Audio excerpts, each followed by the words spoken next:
അതുകൊണ്ട് സന്താനം സമ്പത്താണെന്ന് മനസ്സിലാക്കുക.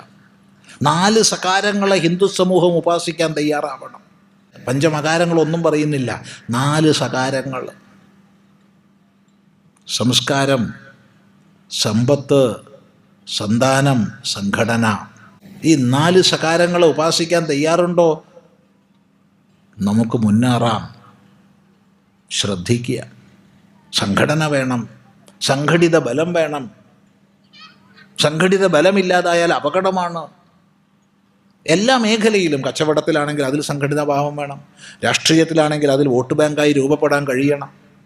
എല്ലാ നിലയ്ക്കും സന്താനം വേണം, സന്താനമാകുന്ന സമ്പത്ത് വേണം. സമ്പത്ത് വേണം, ചില്ലാനുണ്ടാക്കണം.